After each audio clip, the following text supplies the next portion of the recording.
Okay. Okay. So, good evening, everyone. Thank you for joining. Thank you for joining for Tourism Talks. The entire objective of curating this webinar series is basically to understand the tourism landscape of uh, the state and the nation. So, we are joined with our CEO, sir, Mr. Durga Prasad Gowda, and sir, would you like to speak and address the participants? Yeah, good evening, everyone, and glad that we're meeting for the second time in this webinar series. We are joined by experts from different fields and looking forward eagerly to listen to them and see that how together we could collaborate more into contributing to this sector of tourism. So it's all over to you, Shivani. I think without further ado, we should start with the session and its points.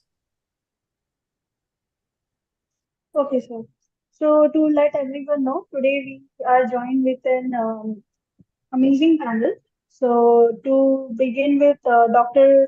Anjuna Dheer, she is partner from Destinopedia Advisors.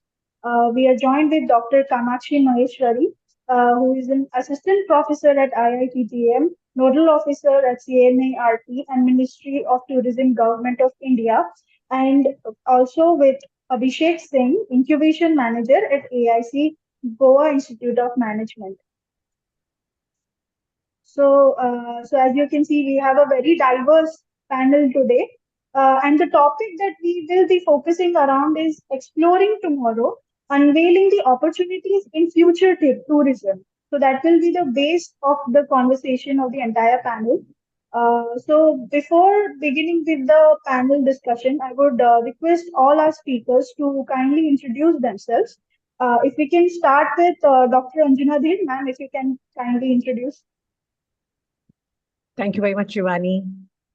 Good evening, everybody. I'm Dr. Anjuna Dheer, and I'm delighted to be here today.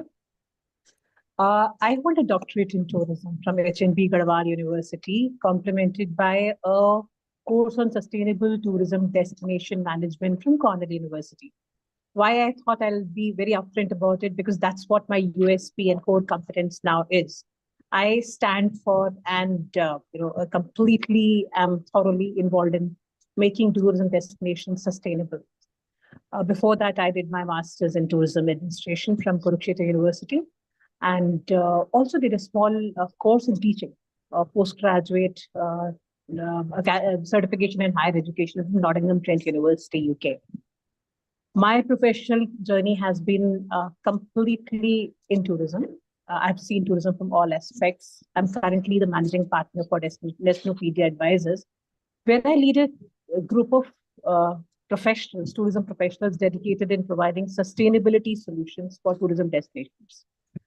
Our focus is on advancing the sustainable and responsible tourism practices, ensuring that destinations thrive while professionally carrying out tourism, but also thrive socially, economically, culturally, environmentally. Before this, I was involved with Responsible Tourism Society of India for almost a decade, where we again stood for same principles, where we were completely involved in promoting sustainable practices, responsible practices across the country for tourism vertical. Thank you.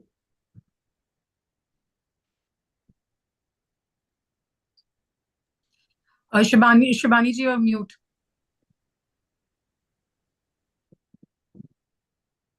Yeah, sorry for that. So thank you so much, ma'am. Ma'am, Dr. Kamakshi Maheshwari, I would request if you can introduce yourself to our participants for today. Sure. Namaskar, everyone. I'm Dr. Kamakshi Maheshwari, and a person of tourism, and my expertise is basically in heritage. I am a person of heritage and culture. I am in tourism since the very beginning of my career. That was somewhere 2007, and completed my doctorate in heritage tourism, had been with a number of boards like UNESCO, Ministry of Railways, and had worked with INTAC, Indian National Trust for Art and Cultural Heritage also, whereby I had the privilege to be part and parcel of the development of the first heritage village of our country, that is the Raghurajpur, which is nearby Puri. And after that, I have done number of projects for Ministry of Women and Child Development, Ministry of Railways, and for UNESCO. With that, I also joined lately as the assistant professor with Indian Institute of Tourism and Travel Management, which is a premier Institute of Tourism and Travel Management in Asia, which is an autonomous body under Ministry of Tourism, Government of India. And during my journey of being assistant professor and academic journey, I had been working on different projects for Ministry of Tourism, like Swachhta Action Plan, covering lakhs and lakhs of tourists and stakeholders and youth under the awareness programs for Swachhta, cleanliness at the tourist destinations. I was also part and parcel of the Ek Bharat Shresh Bharat program for Ministry of Tourism. And currently from last one and a half year, I am also the nodal officer for the Central Nodal Agency of Rural Tourism and Rural Homestays of Ministry of Tourism, as well as from last 6 months, I'm also handling as an additional charge of nodal officer for adventure tourism. So core and core, in and out, part and parcel of the tourism industry. So when I introduce myself to, my young youth of tourism, I always say that I eat tourism, I drink tourism, I walk tourism, I sleep tourism. So tourism is what I am, and I am what is tourism. So that is what is my introduction. Thank you so much. So moving towards our third speaker, Mr. Abhishek Singh. Sir, if you can kindly introduce yourself as well. Thank you so much, Shivani. I come from a little bit of opposites from the past two panelists. I come from the consumer perspective, right? I am a tourist is how I would first introduce myself. But the strongest point that I have with respect to tourism is that I am in Goa and I am supporting the ecosystem of Goa. So that's sort of the badge that I wear. I'm the person who can make your Goa plans finally come true. So that is something that maybe we can work on. But yeah, professionally, I am a startup founder myself. And I've worked with two successful startups in the past, and currently I am working to build a better ecosystem with the Atal Incubation Center based out of Goa Institute of Management. I am currently the incubation manager here. I work with startups from different sectors, not just tourism for one, but we have startups working from different sectors. I try to support them with the little knowledge that I have in the sectors. But yes, I've dabbled with working with sustainable tourism a little bit with a secondary business of mine, and as well as work with building custom solutions using waste management is another of my sort of hobbies, if you would like to say. But that's a little bit about myself, and I look forward to learning from the panelists and sharing some of my insights as well from a consumer perspective.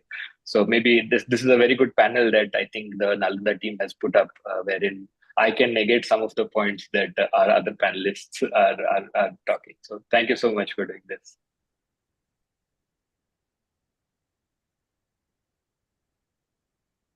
I would like to once again welcome to all our panelists. It's pretty diverse, and I'm so excited about today's discussion. So today's discussion revolves around future of tourism. So when we talk about future, we have to talk about technology. So would like to know your viewpoints, like how technology is the role that technology plays in shaping the future of tourism, and how it has the power to impact the tourist experience in the future. Kamakshi ma'am, if you can share some viewpoint Sure. on that? Sure. So, Shivani, to start with, when you talk about how technology plays a role in tourism, the very first thing is that we all are meeting today because of technology. Sitting aside, meeting today because of technology and talking about tourism and future of tourism. So this is the future of tourism.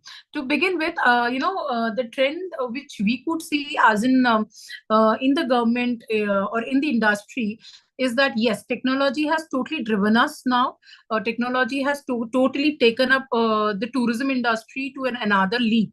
So as you see the leap in between in certain industries, so similar has happened to technology.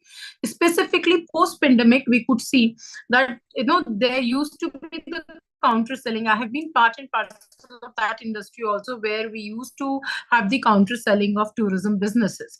As Abhishek ji just mentioned that he is a consumer, so as a consumer, all of us must have seen that counter selling of the tickets, also counter selling of packages, also having the travel agents who used to sell the tickets, train tickets and the flight tickets on commission of certain percentage. So we have seen that era also, and we have moved on. We have taken such a big leap. Now we have only the OTAs, the online travel aggregators, who are working in industry and who are selling tourism. So one person sitting at one corner of the world and another consumer sitting at the other corner of the world.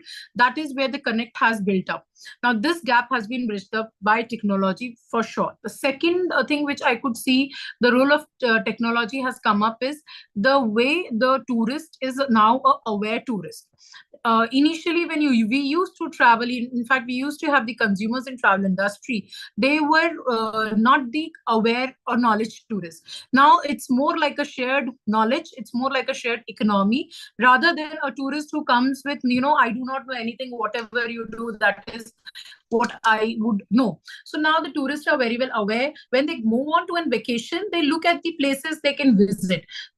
Initially they make their list, they find out, the reels, the social media, the new options which they have, the e-libraries, the digitalization of the entire tourism industry has given them option to choose what they want to do. So if I want to experience adventure, I will list out those things. I'm not an adventure person, I'm a person of a religion, then I'll list out my plans accordingly. So a single destination has got multiple windows to offer to tourists to enjoy, to experience, and to get the best possible value serviced, services to the value, the cost of value he has actually invested. So that is where I could see that future of technology.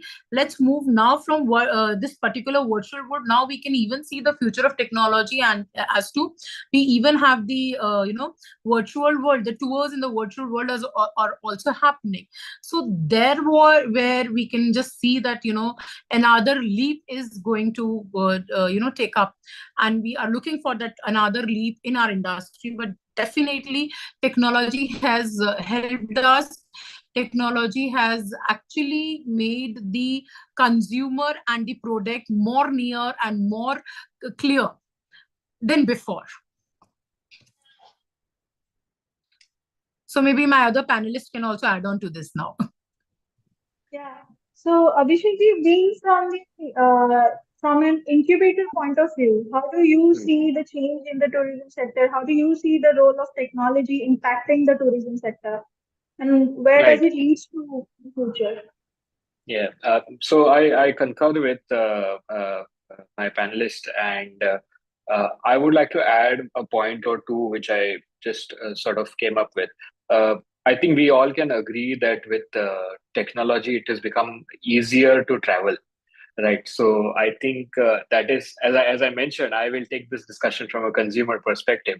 So as a consumer, it is easier for me to go, use DigiYatra and just check in with my at the airport. I have web check-in already. I have a lot of digital services right up to the point where I do not even need a boarding pass. I can take it on my phone. So these are some things which give us access, and it makes travel easier. Now, another point which comes hand in hand with this is security.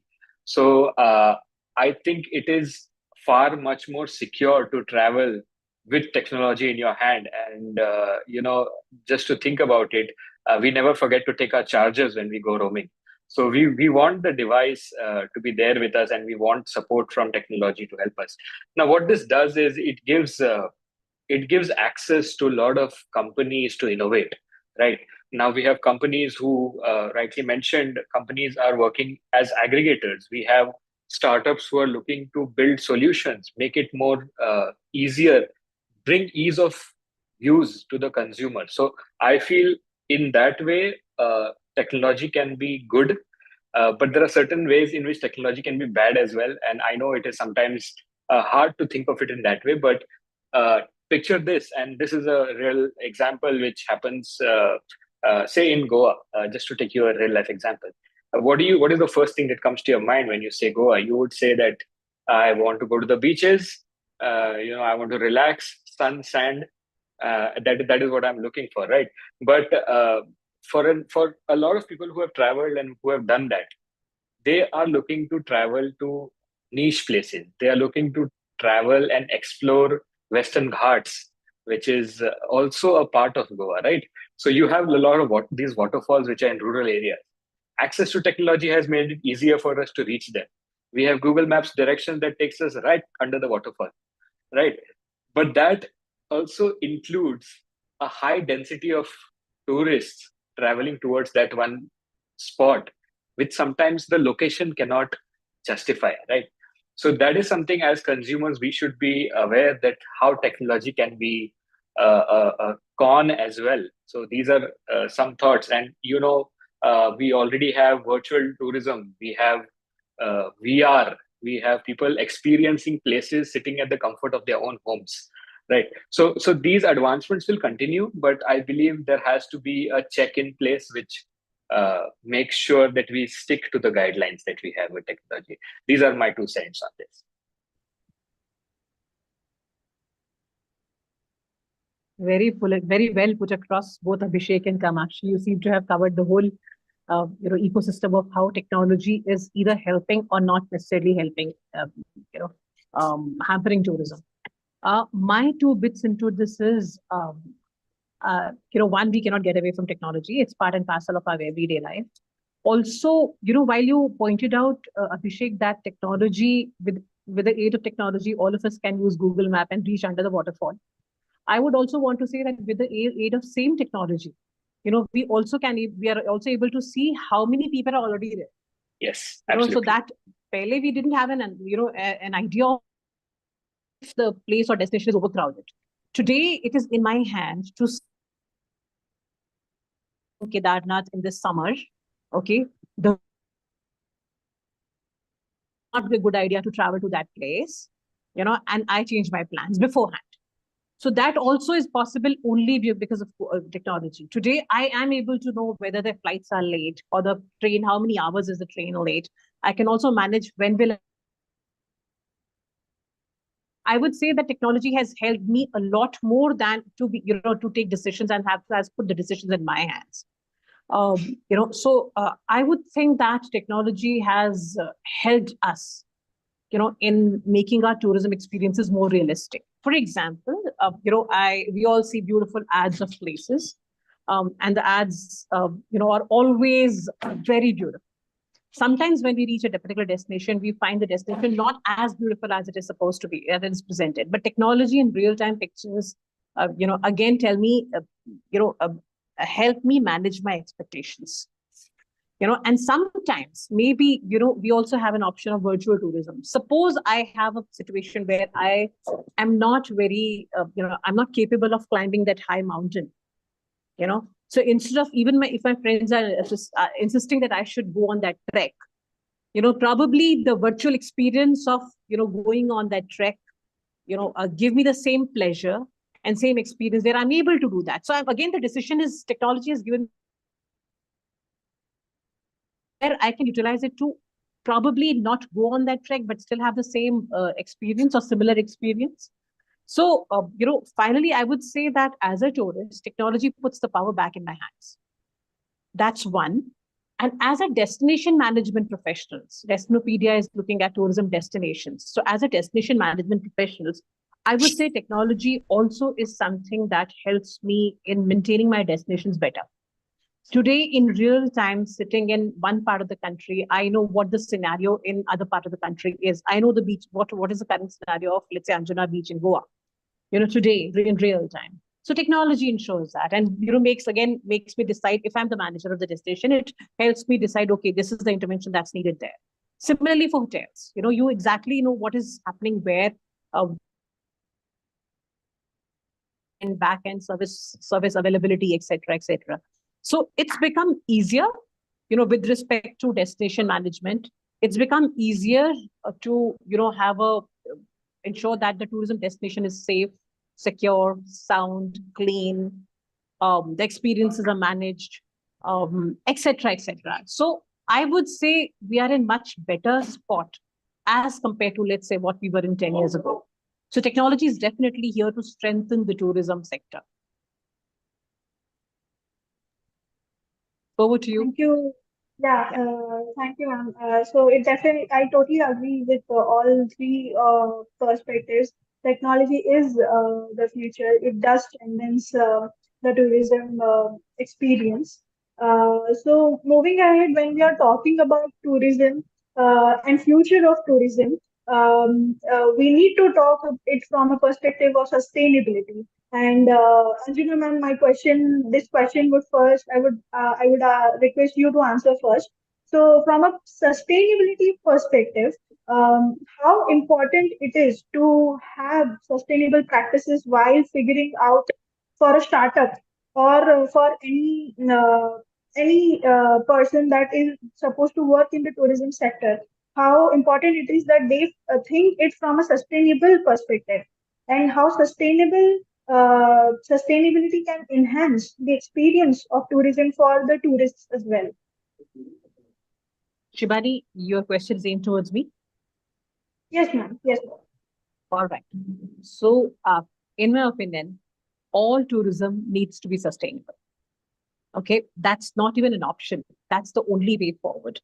When I say sustainable, I mean the triple says that every tourism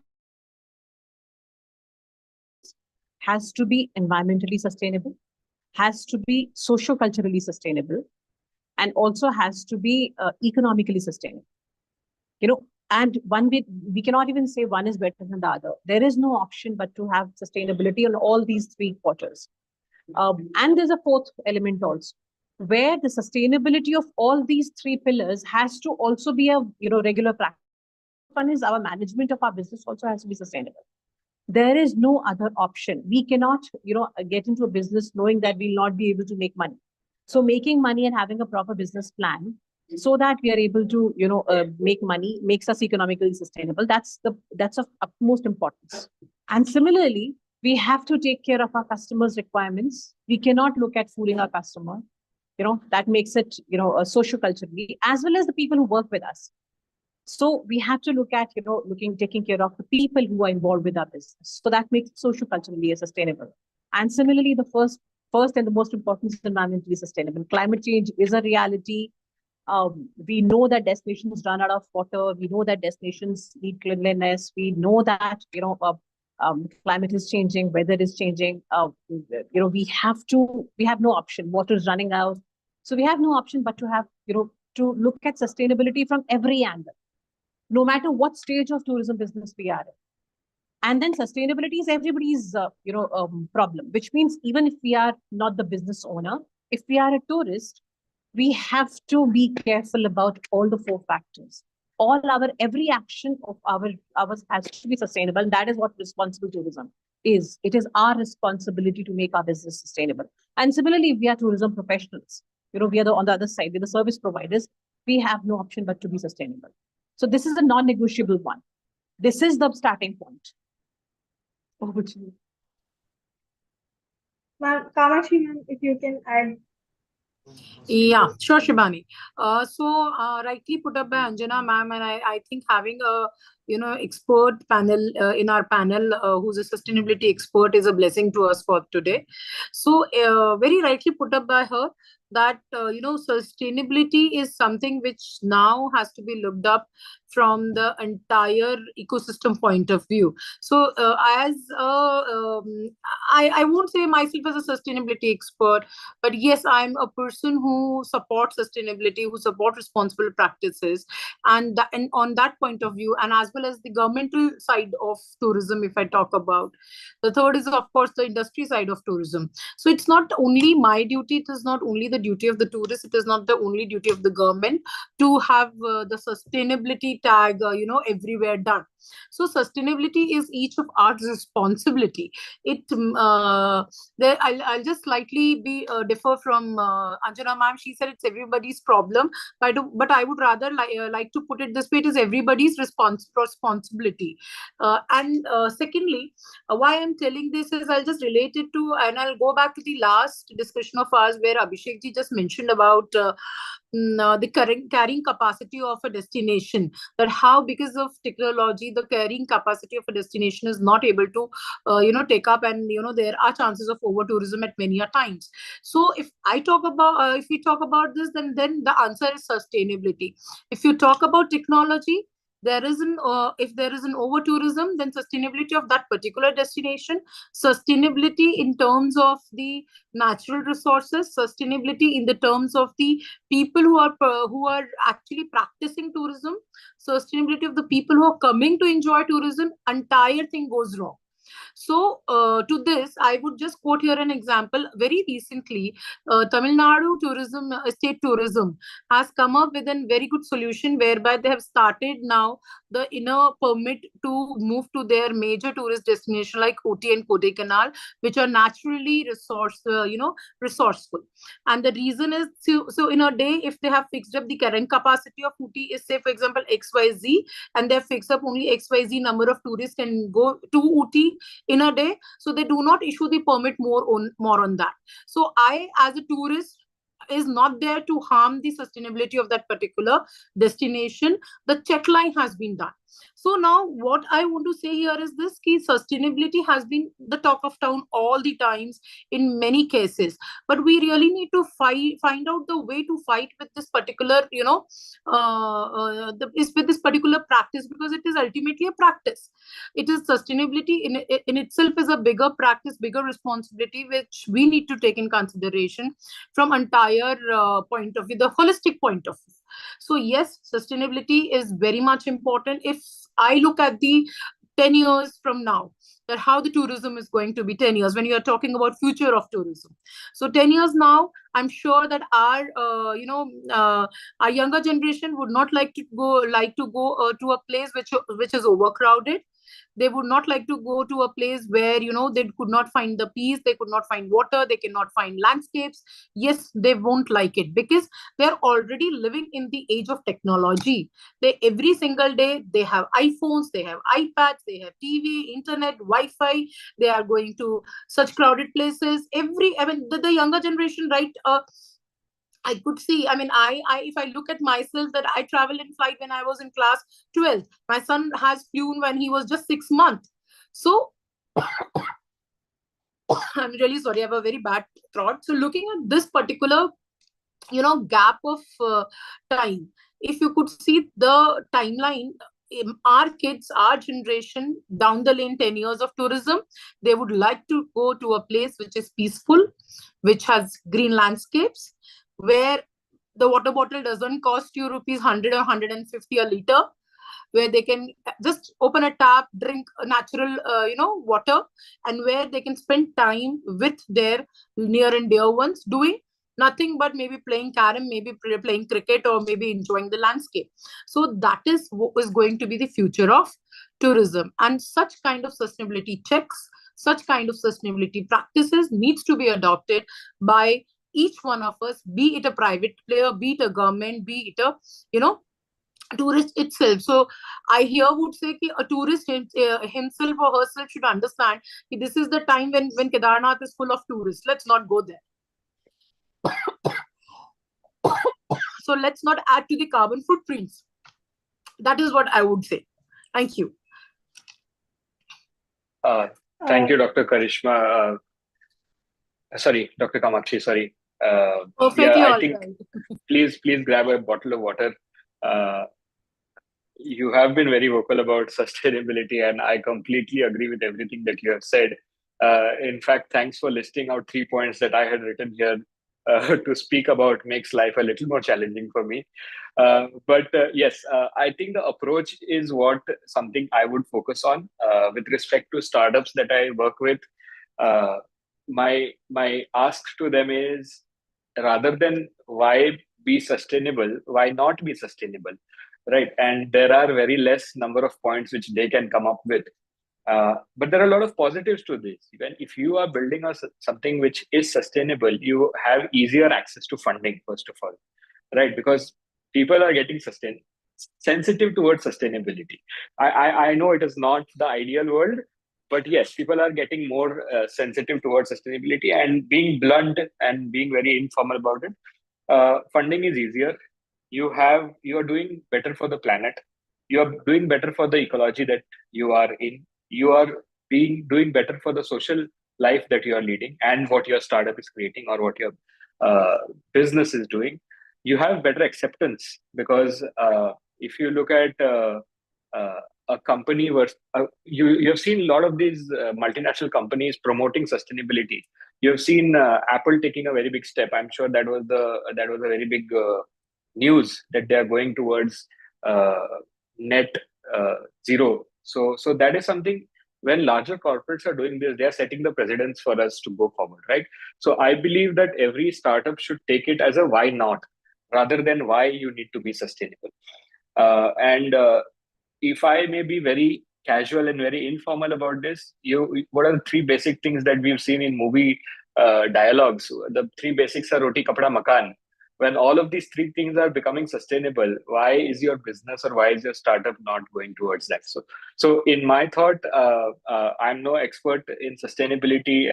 Dr. Anjuna and Dr. Kamakshi have already specified, but my word to the startups is this: that look at why not, and try to see whether you can hit something. So I think it will work best for everyone. Thank you. Thank you. I totally agree, and it was such a enlightening response, if I may say, from all three of you. It is from the tourists and the tourism industry's responsibility to work towards a sustainable future. So, moving ahead, so when we talk about tourism industry, would like to understand. Kamakshi ma'am has already given a hint to my next question. The role of government in exploring the future of tourism, and how the collaboration between the academia, the industries, the startups, the government can enhance the tourism industry. Kamakshi ma'am, if you can. Yes. So you exactly want me to comment on exactly the how we can collaborate, right? How the entire system can collaborate. Okay. So to start with, I would say कि no ecosystem can be built without the support of each other. The very first thing. So if you know, I'm talking since now it's more than a decade that I'm in a tourism industry, and I have seen myself in different roles. The role of the student as in industry, the role as in academician in industry, as well as the role as an administrator in the industry. So I could see from three different angles, if I'll say, then it's very much important to have everything in place. So when I say that, as in government, yes, we can create guidelines, we can have the policies run, we can have the, we can have the written down notes on tourism, but until unless they doesn't go down to the lane to the people who are actually working in tourism, to the people who are actually practicing tourism, and from them, if it doesn't go to the people who are actually consuming tourism, so entire policy framework is a failure. So just say, for example, if we have an I am taking again the case of sustainability, because sustainability is the as I said, it's the talk of the town. It is the one of the favorite notion nowadays. So if I take Leader of the arts. Sustainability Sustainability is the lead of the arts. uh, uh, perfectly, ma'am, but that's what I'm telling you. Sorry, Kamakshi. Yeah. So if I take in consideration, say if government makes any guidelines, government makes any regulations towards the sustainability, as I said about the Tamil Nadu Tourism Board, how they have come up to cope up with the situation of over tourism in their major tourist destinations. So that needs to be implemented down by the travel agents, tour operators, by the entrepreneurs, travelpreneurs also. If they do not accept this, then this entire system will not even, be channelized. Moving down, the tourists who are coming. So if I want to travel Uti today, and if I do not get a permit, I shouldn't be disappointed. Rather, I should be very much happy. Okay, I do not contributed to the more pollution and to the more carbon footprint of Uti today. So tomorrow I have received my pass, and I should be happy enough that I am actually breathing a fresh air, natural air in Uti rather than a polluted air. I'll give you the example. I was recently in Uttarakhand in Nainital. I had a plan of a weekend there, but just a single half day has led me to move, pack my bags and move away from there. Why? Because it was so much overcrowded that you need not even, you need not even take a one single step. The people from behind will push you and you will be moving ahead. That was the entire system, entire picture of the Nainital, which was supposed to be on somewhere 12 to 13 degree of temperature, but the temperature that evening was approximately 22 and 23. So now you can understand, now, for example, if government fix up anything, the role of stakeholders is much bigger then. And the role of the people who are actually practicing it becomes much more bigger. So I'm sure as an entrepreneur, people writes, do not use plastic bottles. Please carry your own bottle. Do not litter around. Please carry a cloth bag with you. Keep your garbage with you. I'm sure. But if it is not done by the tourists, then entire system gets failure. So I'm really sorry, I have very bad throat. So when we talk about future of tourism, collaboration is must. And the good thing is, whenever we do something, whenever government frames any guidelines, any policy, we always put it into public forum for suggestions, for recommendations, for feedback. We give time to entrepreneurs and stakeholders, and even to a common person as a tourist, to send their suggestions. And once we receive the suggestions and we find any of them worth taking in, we make the amendments, and then only the draft is being finalized and notified. So from the government point of view, from a representative from Ministry of Tourism, I would always say that be updated with the Ministry of Tourism sites. You would find many such drafts, many such policies and regulations coming up, which is for the benefit of the public, which in general, public in the sense which is of the benefit of tourism industry in general. So very soon, we are going to notify another guidelines, which is on the adventure tourism law of our country. Until now, we did not have any safety guidelines in our country as far as adventure tourism was concerned. And I'm sure Abhishek ji sitting in Goa will understand it a lot. So very soon we are going to notify that. But when we notify it, we put it for a month around in a public forum, so that tourists, the stakeholder can just revert back their suggestions and their feedbacks, and then we make the final amendments and we notify them. So there is where I'm talking about the collaboration of government, public, private collaboration is must. Without that, we cannot see the tourism of future in any positive manner. So thank you very much. I'll close here and let it open to the other panelists. Thank you, ma'am. Abhishek sir, if you can add into it from Goa tourism perspective or the consumer perspective. Right. So yeah, I would add to Dr. Kamakshi's point, and I think she would be able to share better insights into this. I think there was a policy for by the Ministry of Tourism, which was for strategy for sustainable tourism, if I'm not wrong.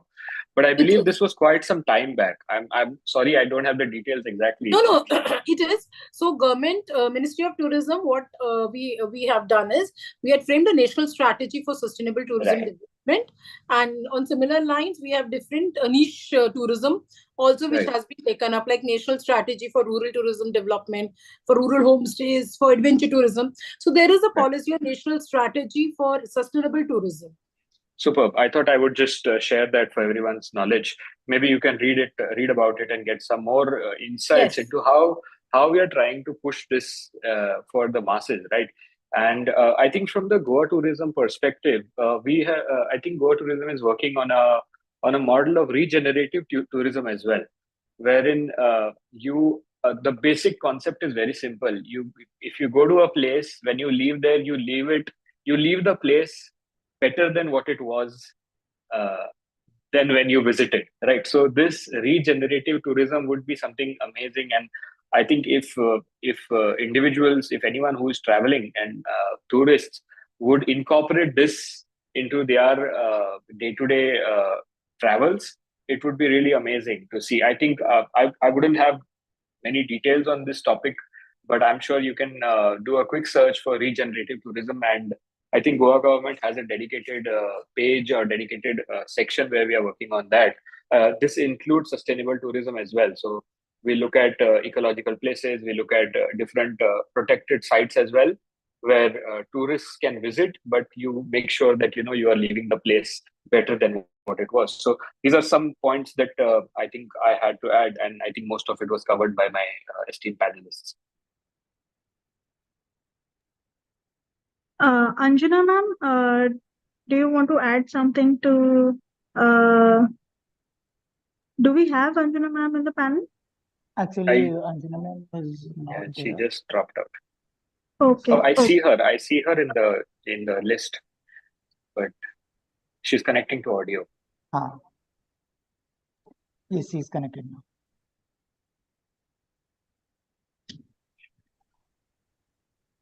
Manoj, just let Dr. me Anjana, know. can you hear us?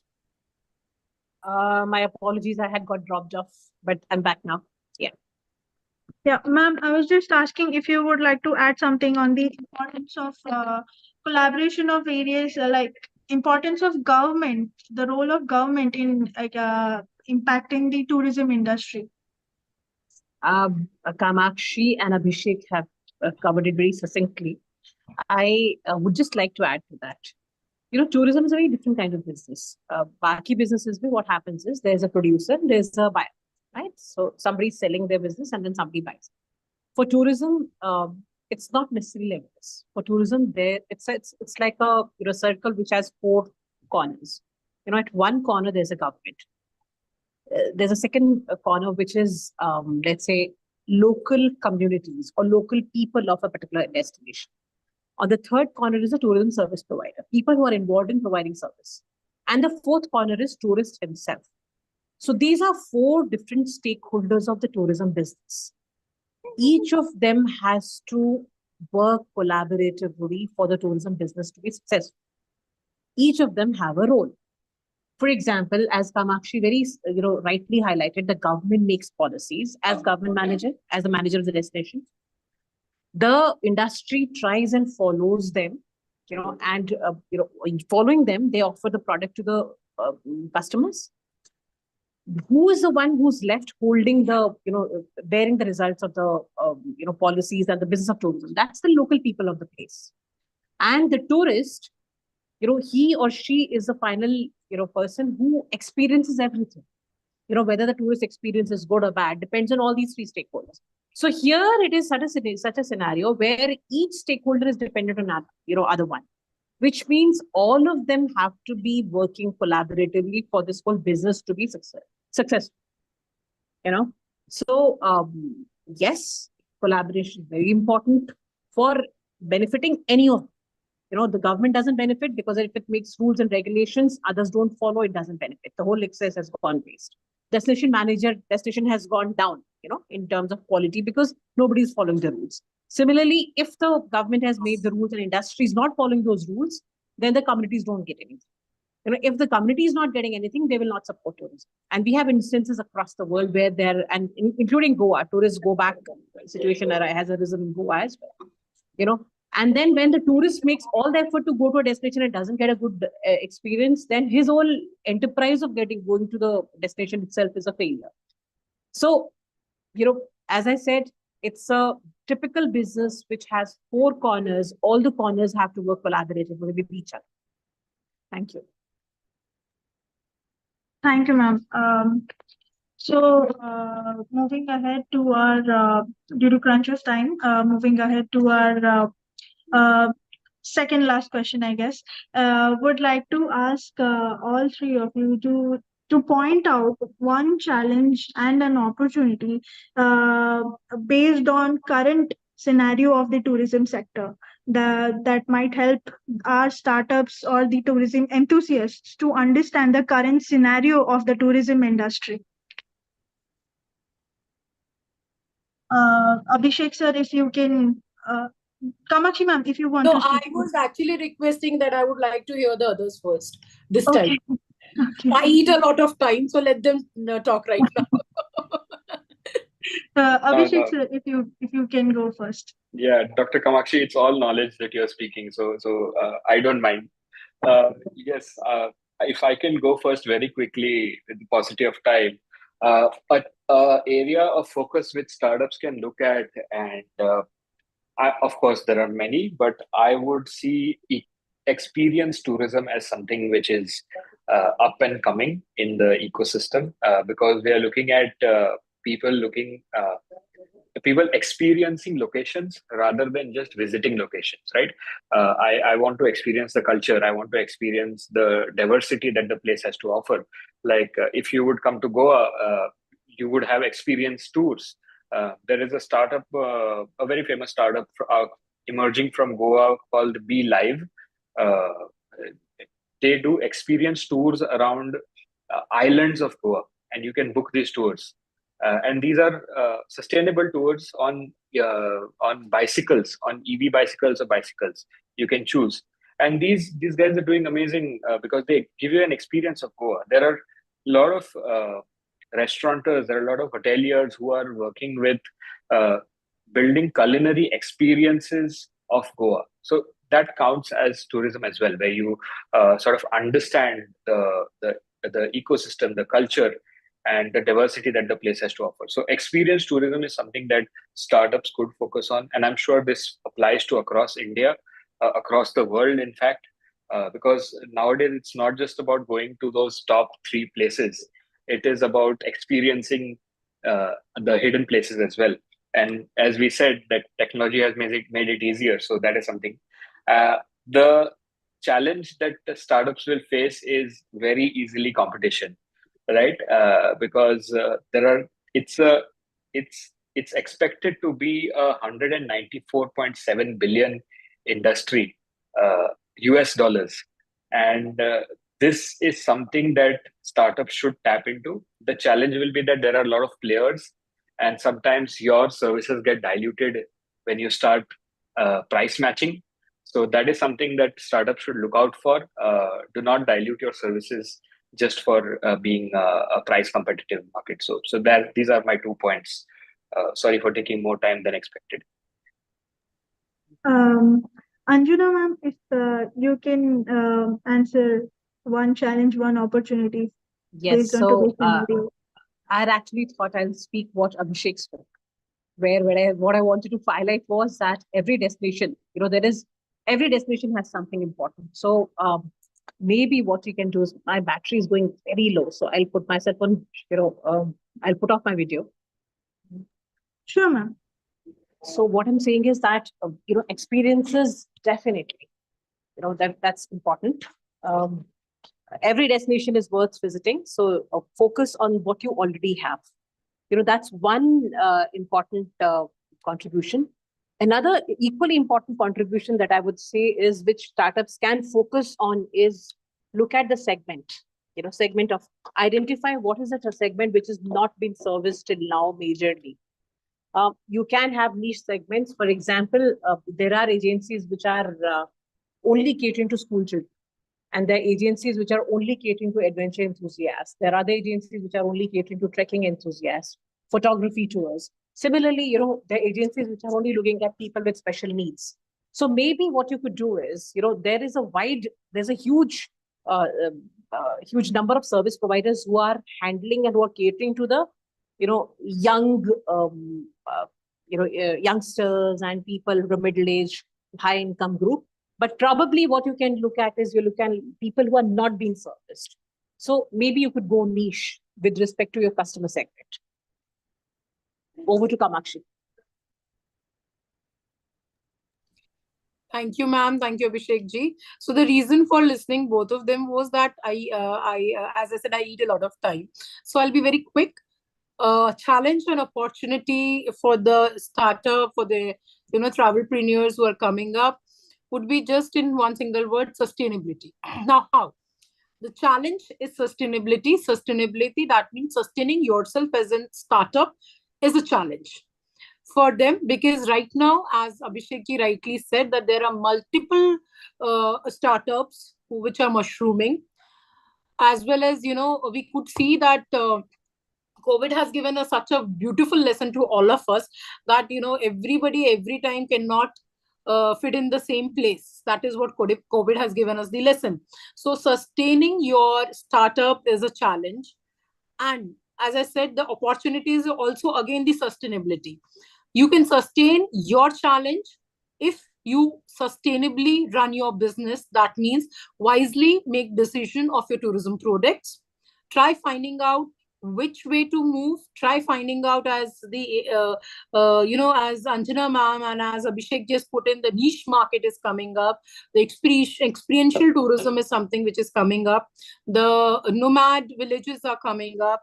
The stay actions are coming up. The meeting merging your business with leisure is coming up. So there are ample of opportunities in the hands of the young tourism enthusiast. But at the same time, try to understand that do not sell that what everybody sells, because that may lead to easy availability of tourism.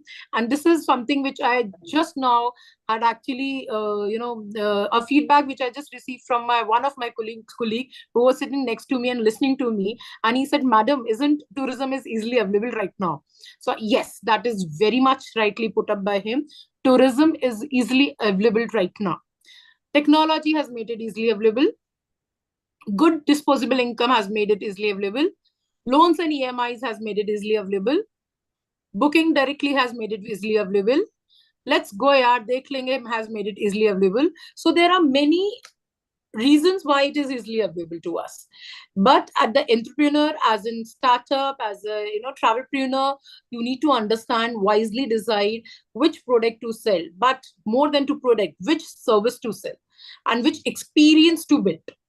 I always say that tourism is not a product. It is an emotion. It is a feeling. It is a memory. So try to build up an emotion, try to create a memory, and I'm sure you can just be the startup of the town, or maybe the startup of the industry you can become. So try to find out wisely that how you are putting your own foods ahead. Sustainability is a challenge, sustainability is an opportunity. Grab it or lose it, your call. Thank you, ma'am. Thank you, all three of you, for explaining our participants regarding the current scenario of tourism and the opportunity that lies with it.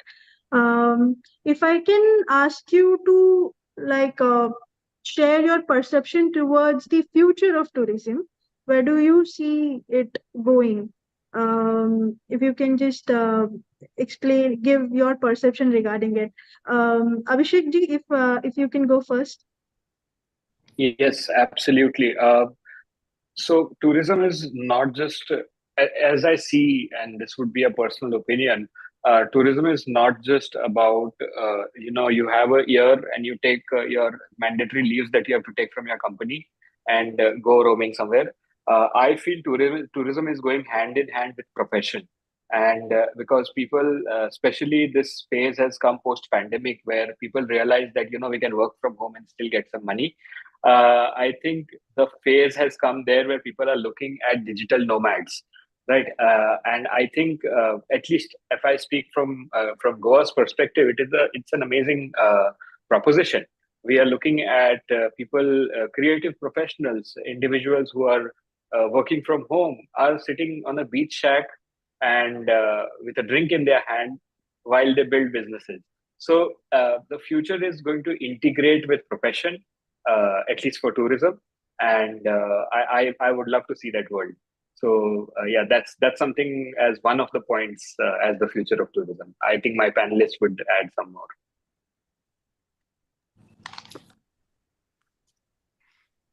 Let's hear Anjana, ma'am. I have no doubts. Tourism is here to stay.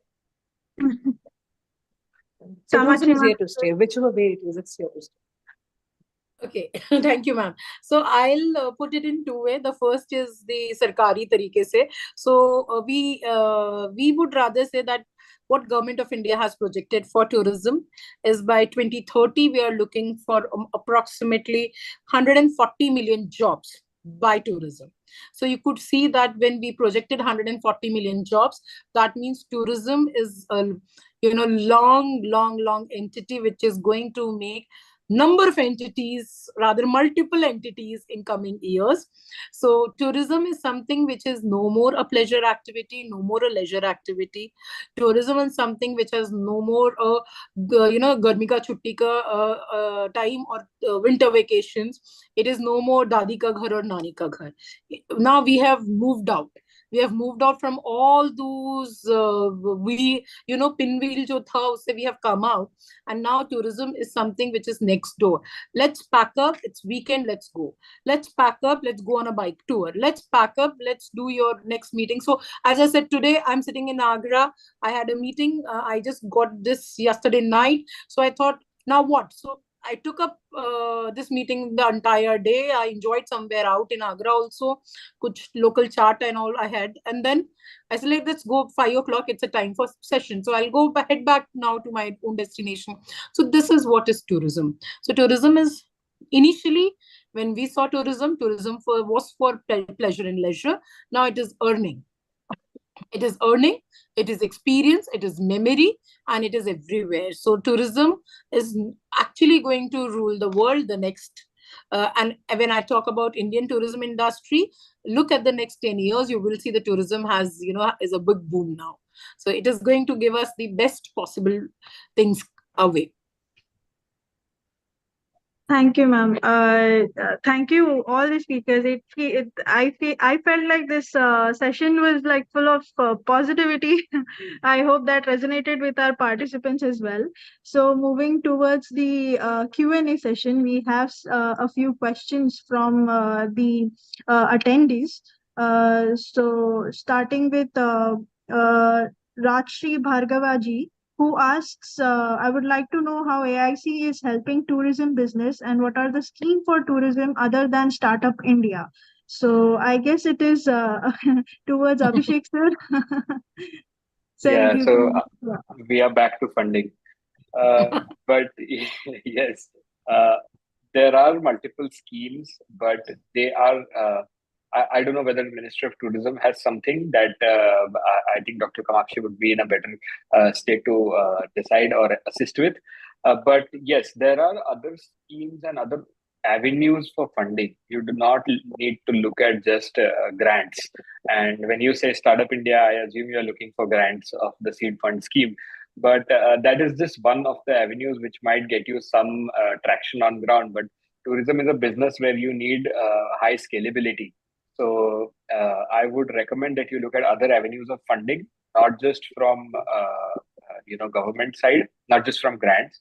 How AIC can help, as I mentioned in my intro as well, we are sector agnostic, and we can help you with any sector startup. So tourism is also one of the things that we are working with. I'm sure AIC Nalanda has a program that they are running for tourism, and they have shared the Orissa Tourism Acceleration Program. So I'm sure this program can get you some traction or at least a better understanding of how to proceed. right?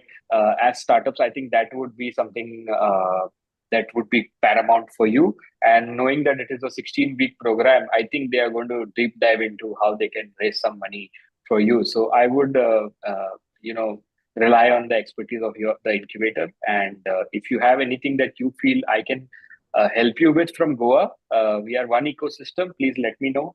If you would like to make Goa a better tourism spot, you are welcome here. Thank you, Abhishek sir.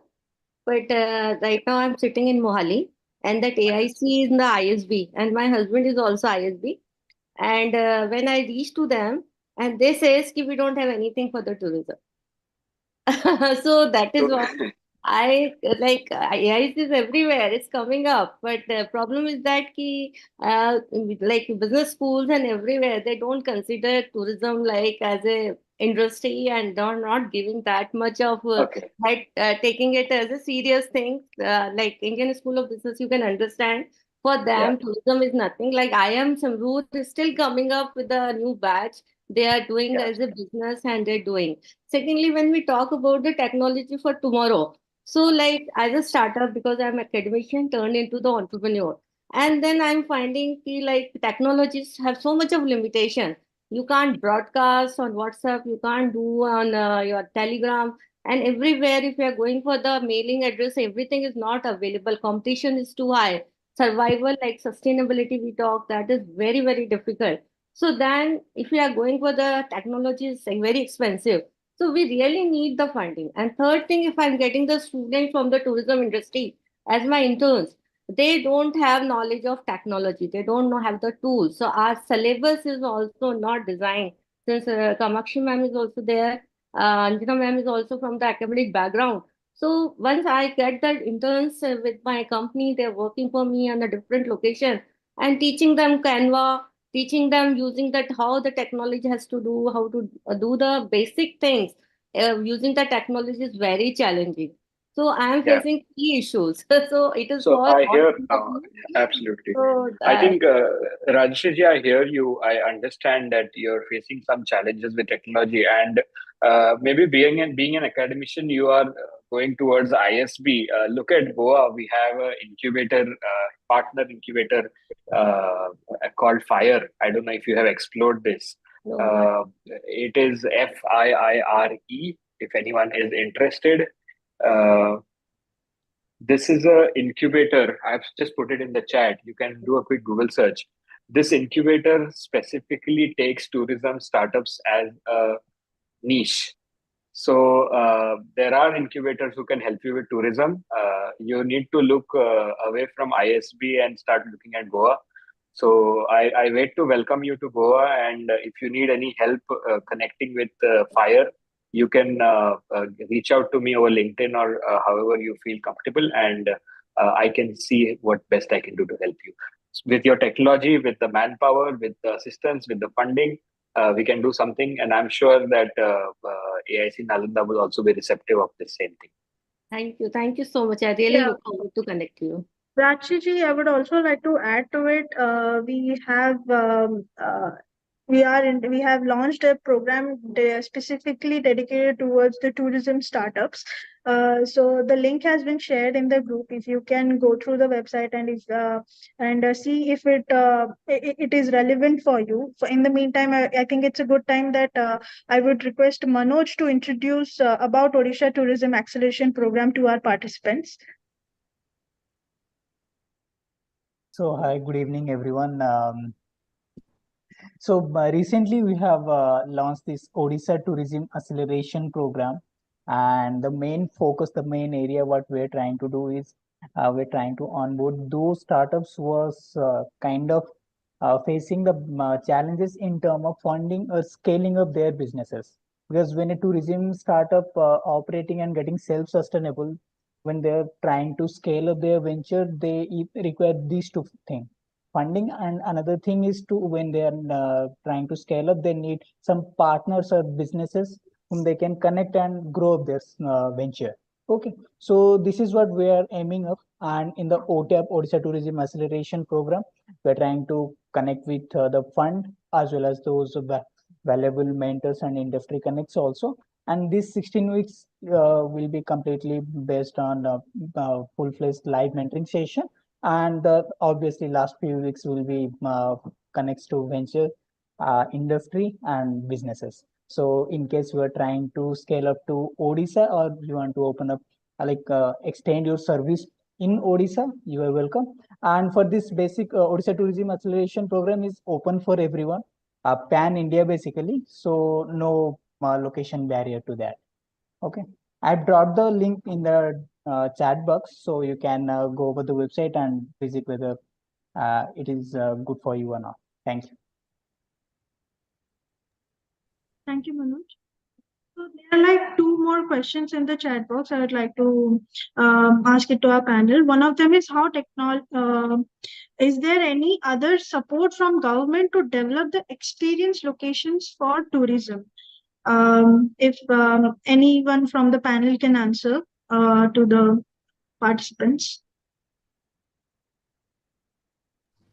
I would just add in this question that government definitely does not exactly have the funding policy to develop the experience location, but yes, the support is being given by different governments, state governments also I'm talking here about, to some of them to develop and to develop some of their niche tourism products, like say for example the homestays, the agri-tourism, the agri-stays, the farm stays, the rural homestays.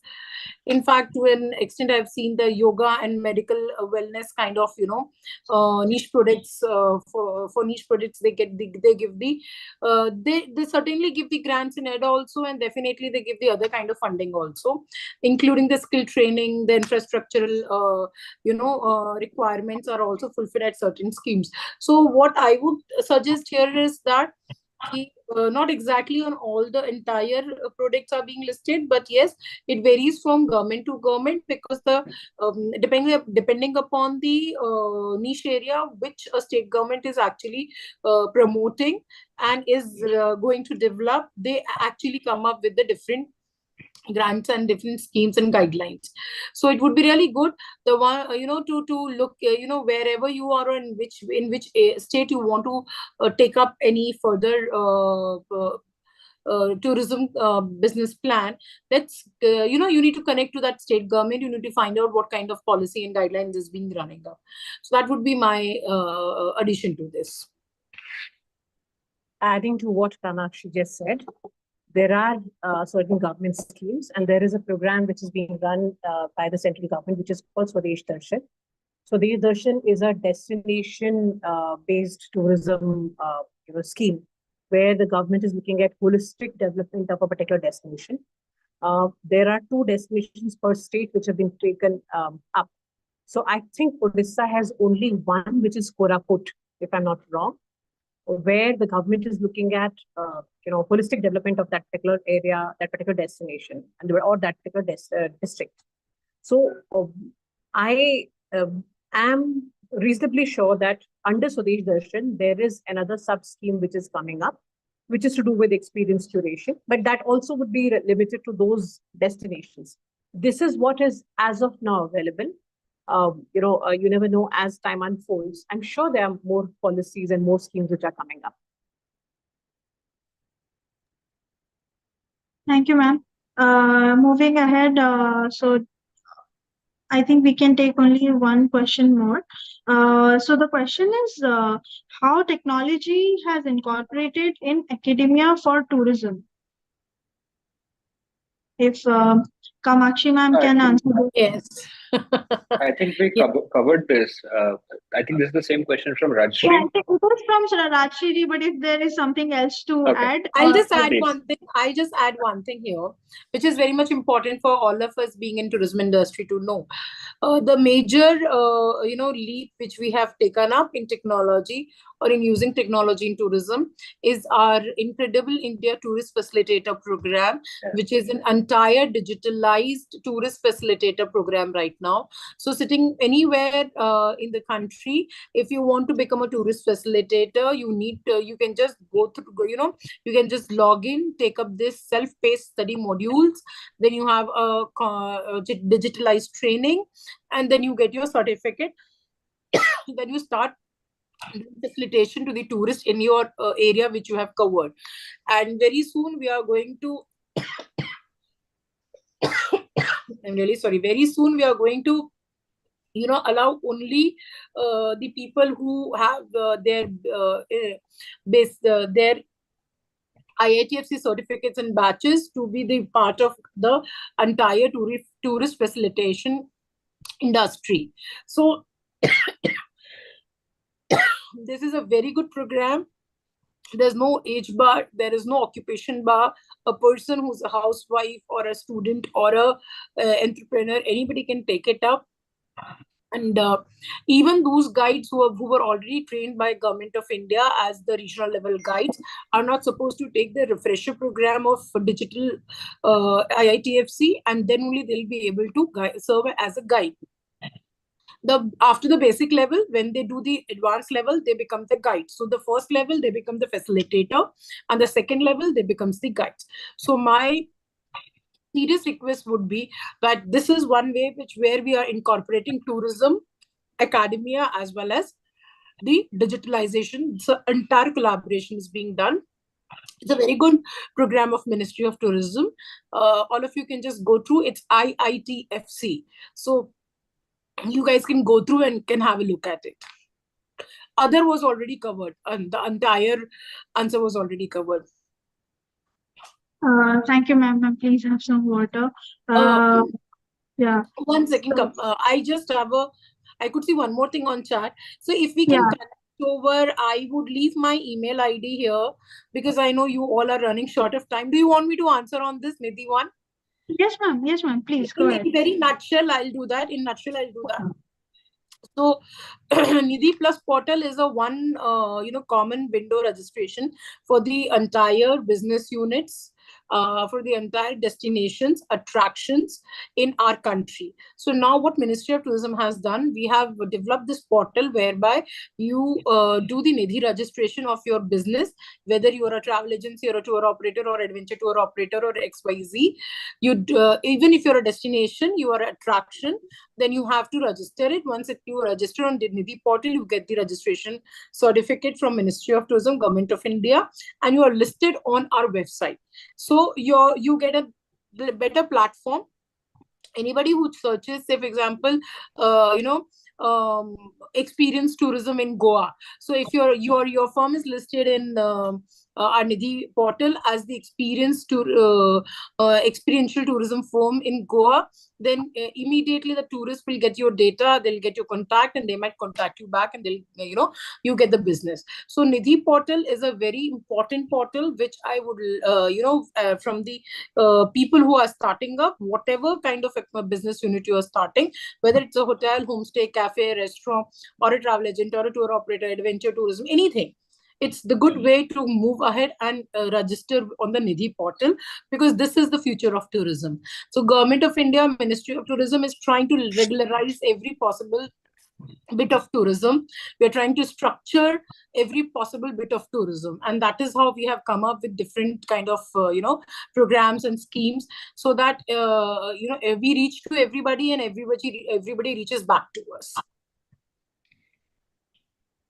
Thank you, ma'am. I think there was one more question that has been answered by our by Abhishek sir. He has provided a link regarding the recreational vehicle tourism policy, and also has been answered by one of our participants, Anandji. On that note, I would like to thank all our panelists, all the participants for joining. I hope it was Shivani, I'd just like to add in something. Yes, ma'am, please. I've been in tourism for almost 30 years now, and seen the sector very closely from all sides. Having said that, I'm also a startup myself. I started this consultancy last year, so it's been over just a year for us to. So I understand the startup pains and problems, and yet I'm also a veteran from the industry. So I offer my services, to everybody who's attending here. If they want any advice, any help, any suggestions, internships, guidance, etc., we'd be very happy to, offer my services there. I represent Destinopedia Advisors. So you could look at the kind of work that we do at destinopedia.com. And my name is Anjana Jeet, so you can also look at my LinkedIn. And I'll be happy to associate with the Institute and everybody who's participating. Thank you. Thank you, ma'am. I would like to inform all our participants that they can connect with all our panelists, all our speakers through social media. They will be tagged in our posts as well, especially in LinkedIn. So if you have any question or you want to talk to them, you can all reach out to them on LinkedIn and other platforms. And you can also reach out to AIC Nalanda, especially for the Odisha Tourism Acceleration Program. Either way, we are there for you. Our entire existence is to facilitate the tourism enthusiasts and the tourism startups. So thank you everyone for joining. To all the participants, we shall see you in our next session of Tourism Talks. So with that note, I would like to end today's meeting. Thank you. Thank you very much. Thank you, AIC Nalanda. Thank you to co-panelists. It was wonderful being on this virtual panel. Thank you very much. Thank you, everyone. Thank you, co-panelists. It's been absolutely pleasure knowing you and meeting you online. Thank you. Likewise. Thank you.